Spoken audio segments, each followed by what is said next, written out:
Goedemiddag allemaal, hier terug van Drupa.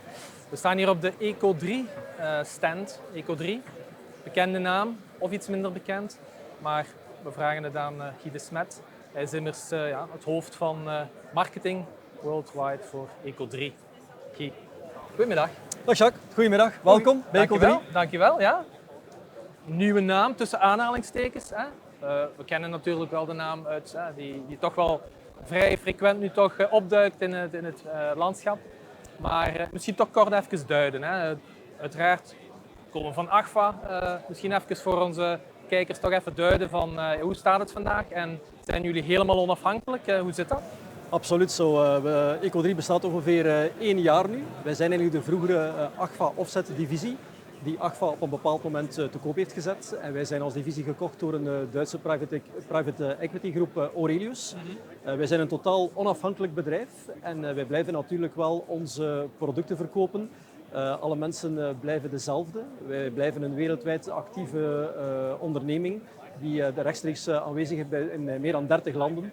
En wij leveren pre-press oplossingen zoals je weet voor het commerciële, het newspaper en het packaging segment. Oké, dus het is eigenlijk een verderzetting van, maar niet alleen een verderzetting. Hè. Je vertelde mij, er zijn ook nieuwigheden die jullie in de portfolio nemen, die jullie aanbieden. Zelfs hier op Drupa naar buiten gebracht worden. Welke zijn dat juist? Klopt inderdaad. Wij zijn eind vorig jaar in de flexo-industrie gestapt. Op Label Expo hebben wij een oplossing gebracht voor labelprinters. Maar vandaag of deze week op Drupa verbreden wij eigenlijk ons aanbod in flexo. En meer specifiek bieden wij hier een Aqueous oplossing, dus een waterige oplossing. Een volledig systeem voor de flexible packaging market. Ja, en dat is Oké. Flexible packaging, inderdaad, staat misschien niet historisch bekend als de meest ecologische omgeving. Aqueous, dus watergedragen, watergebaseerd. Hoe moeten we dat zien? Is dat werkelijk, zal ik maar zeggen, loosbaar eindproduct en dan de plaat die je dan rechtstreeks naar de pers kan? Ja, het is inderdaad zo dat de flexo-industrie vanuit haar historie, met de vele solventen die gebruikt worden, niet meteen de meest sustainable oplossing is.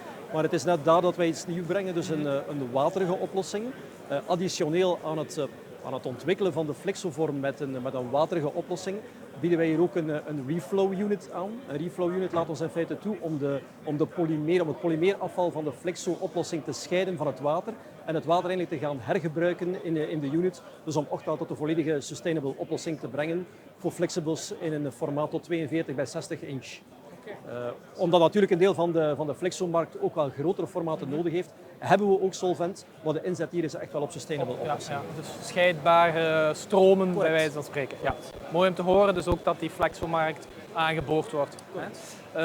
Guy, toch nog eventjes terug naar het Eco3-verhaal. Ja, zeg maar de core business van jullie. Ja, zat en zit waarschijnlijk ook nog een groot deel in het commercieel verhaal. Absoluut. Digitale offsetplaten zijn ons bread and butter. We zijn een wereldleider in digitale offsetplaten met productieeenheden in Europa, in Azië en in de Amerika's. Wij zijn leider in het chemievrije verhaal, dus chemievrije drukplaten. En hier op Drupa brengen we ook additioneel een nieuwe procesvrije plaat. Dat zijn drukplaten die op de drukpers ontwikkeld worden en die eigenlijk geschikt zijn voor het commercieel vellensegment. Maar er zijn ook nog heel wat klanten, heel specifiek verpakking bijvoorbeeld, UV-inkten, die toch wel zweren bij chemievrije platen, omdat die eigenlijk nog een groter gebruiksgemak geven op de drukpers. En ook het chemievrije stuk is een product wat wij hier op Drupa brengen. Onze Adamas chemievrije plaat en onze Eclipse Pro procesvrije plaat zijn 2 producten waarmee we naar de markt gaan. Misschien daar toch heel kort nog eventjes ietsjes dieper op ingaan. Dus de platen die eigenlijk on-press worden gewassen, zal ik het dan maar noemen, of uitgewassen. Hoe voel je die evolutie? Want je hoort vaak in de markt pro's en contra's op deze technologie. Wat is jullie ervaring daarmee? Wel, wij hebben altijd de 2 technologieën naast elkaar aangeboden. Iemand die in procesvrije technologie wil investeren, die ziet natuurlijk de voordelen vanuit de pre-presskant, omdat je geen equipment meer hebt, geen vloeistoffen, geen afval. Maar je gaat natuurlijk wel je meest kostbare asset, je drukpers, ga je gebruiken als ontwikkelmachine. En aan die procesvrije technologie En dat is dan onafhankelijk naar welke speler dat je kijkt. Er zijn toch nog een aantal beperkingen. Wij hebben vandaag een plaat die zeer krasresistent is, een goed contrast heeft, een zeer brede speelruimte heeft. Maar als je dan naar heel specifieke inkten of heel specifieke applicaties gaat kijken, dan zie je dat procesvrije technologieën toch nog wel een beperking hebben. Vandaar dat ons chemievrije aanbod zo belangrijk is. En dan heel specifiek naar de verpakkingsmarkt, UV, inkten, specifieke vochtwaters. Chemievrij biedt nog altijd de grootste speelruimte. En daarvoor zetten wij ook nog heel sterk in op chemievrij. Goed om te horen. Guy, misschien toch nog een laatste vraag, want ik weet dat je bent een druk bezet man hier, zeker op Drupa. Misschien een persoonlijke vraag, Guy.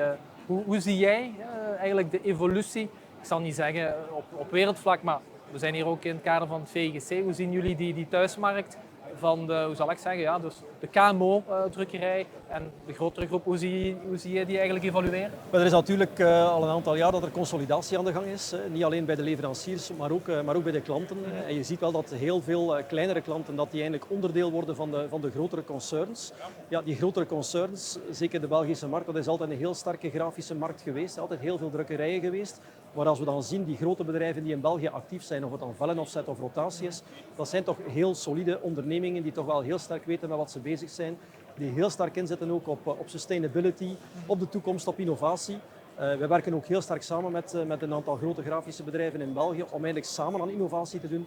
Want een partnership is echt heel belangrijk om samen als industrie vooruit te kijken. Nou, het is goed om te horen hier dat Eco3 live in kicking is. Hè? Absoluut. En ja, veel succes hier op de Drupa verder. Dankjewel, we gaan dat zeker doen. En tot binnenkort. Bedankt voor het bezoek. Dank je.